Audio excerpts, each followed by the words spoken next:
Terceiro bloco do programa Utilidade Pública, vocês acompanharam aí no início o nosso bate-papo com o psicólogo Daniel Roberto Soares. A gente falou sobre questões relacionadas à saúde mental. Agora a gente vai continuar falando de saúde, mas sobre os cuidados com o uso dos aparelhos ortodônticos. Olha, muita gente durante a pandemia ficou afastada e continua afastada aí dos consultórios. Qual o impacto disso na saúde da sua boca? A gente recebe agora o Dr. Diego Borracho, especialista em ortodontia. Obrigado pelo convite. Vamos tentar ajudar o pessoal que está em casa, né? Até porque nesse período de isolamento, muita gente deixou de fazer aquela consulta periódica, aquele acompanhamento que a gente chama para apertar o aparelho. Isso. A gente foi proibido durante um período, né, a estar fazendo consultas. A gente só podia atender emergências e urgências. Então, o atendimento foi completamente paralisado. Depois que a gente pôde voltar a atender, alguns pacientes ainda estão com esse receio, com medo de poder voltar, né? A coisa está engatinhando aos pouquinhos, porque ainda fica com um pouco de receio, né? E aí, agora que a coisa está engatinhando. E agora, quais são os riscos? Porque, olha, a gente vai falar de cuidados, tá, gente? Mas vai falar também do que pode acontecer com a falta desses cuidados. Acho que a gente podia começar com a falta dos cuidados, né? Porque a gente está vindo aí no período que, apesar das atividades terem sido retomadas, tem pacientes que ainda não retornou ao consultório. Exatamente. Muito paciente ainda não voltou, com receio ainda. Principalmente os pacientes com uma certa comorbidade, né? Ou paciente mais velho, ou com algum problema de saúde. Esses são os principais. Ou paciente que às vezes mora com pai e mãe muito idoso, então ainda tem um certo receio. E o que pode acontecer? Porque assim, é só porque não apertou o aparelho, vai demorar, vai passar, vai ficar usando por mais tempo ou não? Veja, o fato de não estar fazendo as consultas regulares, isso, num primeiro momento, isso acaba atrasando o tratamento. Isso não tem como fugir, né? Nós estamos parados aí, acho que uns 6 meses no total, né? Então, assim, não tem como não atrasar um tratamento ortodôntico com essa paralisação toda. Fora isso, corre risco do paciente, às vezes, quebrar algum bracket, soltar algum fio, ficar incomodando, machucando, né? Nessas situações, a gente podia atender às urgências e emergências. Então, a gente conseguia controlar esses efeitos da pandemia no tratamento, né? Mas, fora isso, nada podia ser feito. E quais são esses cuidados que as pessoas, por exemplo, você trouxe aí uma situação, olha, Dani, algumas pessoas ainda nem retornaram porque tem pessoas idosas em casa, ou são pessoas que, sei lá, têm diabetes, pressão alta, enfim, está no grupo de risco ainda. E lembrando, a pandemia continua, tá? As atividades foram liberadas, mas essas pessoas dos grupos de risco, elas precisam continuar ali com isolamento. No caso dessas pessoas, como é que tem sido a orientação? Elas têm se adaptado a, por exemplo, a orientação por vídeo? O que elas têm que fazer em casa? Então, alguns pacientes, porque a gente trabalha com alguns tipos de aparelho, né? Os aparelhos que são os alinhadores invisíveis, que são as plaquinhas, eu continuo mandando via Uber ou deixo na portaria do paciente. Então, isso facilitou muito para aqueles pacientes que ainda não quiseram retornar ao consultório. Mas o aparelho fixo, não tem como fazer consulta em casa, né? Então, assim, quando acontece alguma coisa, a gente continua com suporte WhatsApp, às vezes o paciente liga, a gente tenta, de certa forma, auxiliar. Eu mandei cera ortodôntica, que é algo que pode ajudar, que é uma cerinha que, às vezes, quando o bracket quebra ou um fio fica incomodando, o paciente coloca para não ferir a boca, Exatamente. Isso? Então, assim, eu mandei para os pacientes essas ceras para dar uma amenizada também, entendeu? Em qualquer eventualidade que possa acontecer. Mas o que a gente tem feito, para quem ainda não retornou, é essa orientação mesmo, via WhatsApp. Às vezes acontece de marcar, as consultas sempre foram por hora marcada, né? A gente deu um espaçamento maior e tem alguns pacientes ou outros que a gente fez assim, terminou de atender, deixa sempre o último horário ou o primeiro horário, então tem um ou outro que a gente conseguiu adequar dessa forma.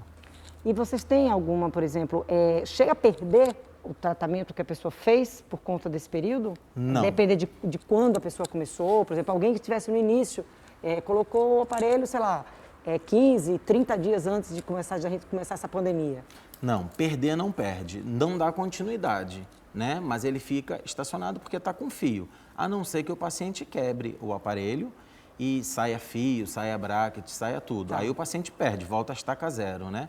Mas se tiver tudo direitinho, o aparelho estiver intacto, com fio, não perde. Aí o aparelho fica ali, o fio faz aquela movimentação que ele foi destinado a fazer, mas não dá continuidade porque não existe a troca do fio, né? Mas não perde, não.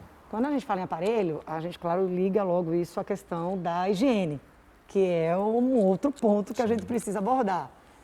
Tem gente que com a ida frequente, a ida regular ao profissional, vai tomando ali um puxão de orelha, olha, não está higienizando direito, ou não está usando aquele fiozinho de metal, né, que Sim, vocês chamam para passa-fio, aquele. tá. Então, como é que está essa situação de quem voltou? Deu para perceber isso com falta de cuidado? Deu. Eu sou ainda aquele dentista chato, né? Meus pacientes já me conhecem. Eu sou chato com horário, sou chato com higienização. Então, eu sempre estou puxando a orelha deles. Agora, acontece muito quando o paciente é mais jovem. Paciente mais velho, depois dos seus 30, acho que a gente acaba ficando um pouco mais responsável, né?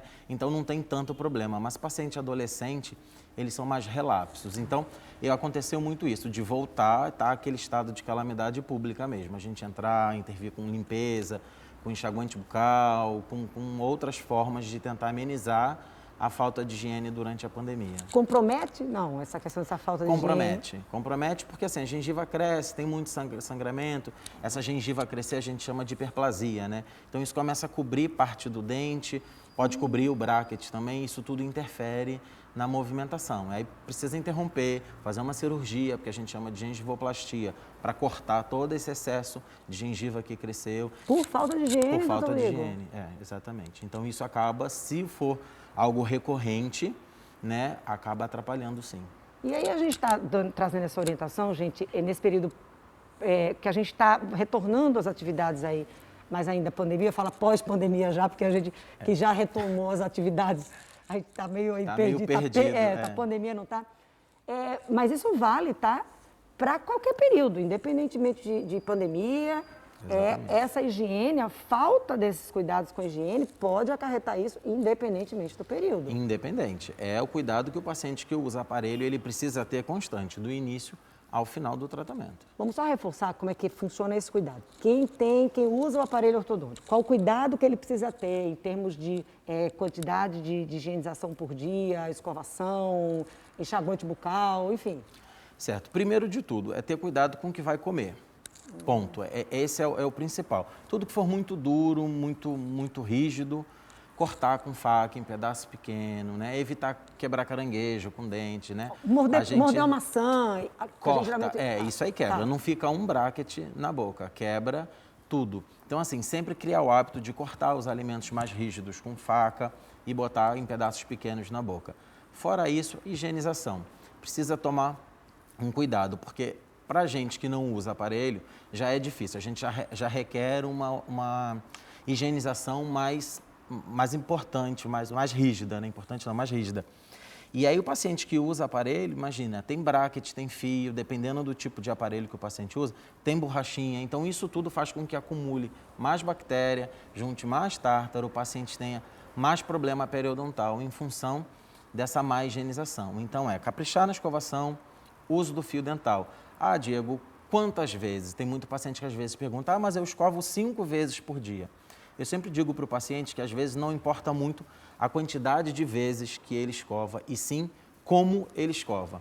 Né? Porque a gente às vezes está o dia inteiro na rua. Nossa vida corrida, você sai de manhã, por mais que às vezes você tenha uma escova no bolso, você não tem tempo durante o almoço de escovar ou à tarde. Às vezes é muito rápido, né? E aí não adianta. Mas se você fizer uma boa escovação de manhã e uma boa escovação à noite, é o suficiente. Agora, se eu fizer 5 vezes ao longo do dia de qualquer jeito, não vai resolver também a mesma coisa, entende? Até que ponto o enxaguante bucal, ele resolve algum tipo de problema ou ele é apenas um complemento? Ele é o complemento. Existem enxaguantes bucais com clorexidina, que é medicamentoso. Aí, quando tem a clorexidina, aí ele resolve, ele ajuda, principalmente no sangramento, na inflamação gengival. Tá. Agora, enxaguante bucal, que a gente compra em farmácia, supermercado, é complemento com a higienização. Ele ajuda a tirar a bactéria, mas ele não tem, ele sozinho, ele não faz nada. Você falou muito das borrachinhas e a gente já trouxe aqui em outra oportunidade, mas já tem bastante tempo,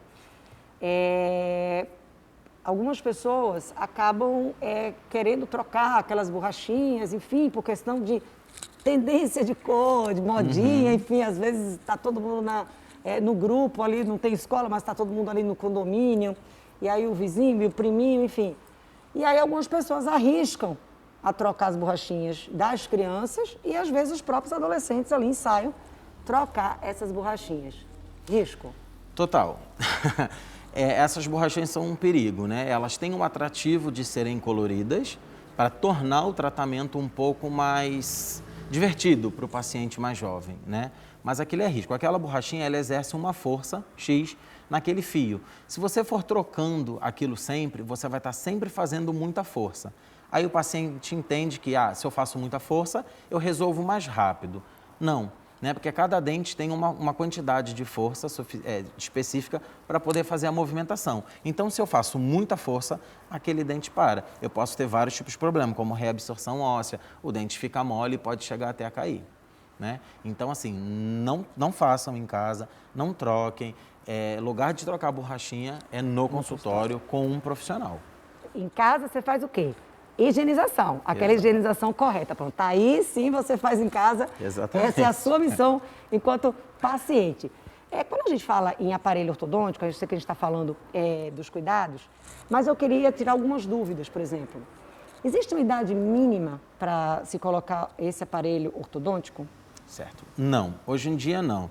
Hoje a gente tem bastante aparelhos, tipos de aparelhos diferentes para crianças muito pequenas, né? Então, a gente precisa adequar a idade da criança ao tipo de tratamento que vai fazer e ao tipo de problema de má oclusão que aquela criança tem, né? Mas hoje em dia não há restrições, existem vários tipos de aparelhos ortopédicos, porque quando... Ortodôntico, né? A gente fala ortopédico e ortodôntico. O que acontece? Ortopedia, a gente trata na questão óssea. Tá. E aí, nessa parte infantil, é o momento principal para a gente tratar, a gente estimula o crescimento ósseo. Então, é onde a gente intervém para corrigir, às vezes, crescimento exagerado ou a falta do crescimento de algum osso da mandíbula e maxila. Tá. Então, essa idade é a primordial para fazer esse tipo. Então, existe uma infinidade de tratamentos que podem ser feitos, de aparelhos que podem ser feitos nessa fase infantil. Depois que passa essa fase de crescimento, que a gente chama esse pico de crescimento do adolescente... A partir de quantos anos a gente está falando? Mulheres, vocês sempre amadurecem mais rápido que a gente, né? Então, assim, com 15 anos é geralmente esse pico, né? Hoje em dia até um pouco mais, as meninas estão... A gente calcula com a primeira menstruação da menina. Hoje as meninas estão menstruando com 9, 10 anos, né? Então, logo depois disso cessa esse surto de crescimento, esse pico de crescimento, né? Menino não, a gente é um pouco mais preguiçoso. A gente amadurece até os 17, 18. Então, depois disso, esses aparelhos ortopédicos, eles não resolvem. Aí a gente entra com a ortodontia. A ortodontia, ela só mexe em dente. A gente consegue reposicionar dente, a gente não consegue mexer em estrutura óssea. Tá. E aí, claro, a gente perguntou qual a idade, se tem idade mínima. E também tem uma curiosidade que a gente está vendo muitas pessoas mais velhas começando a usar aparelho. Mas o doutor Diego vai responder isso daqui a pouco, depois do intervalo.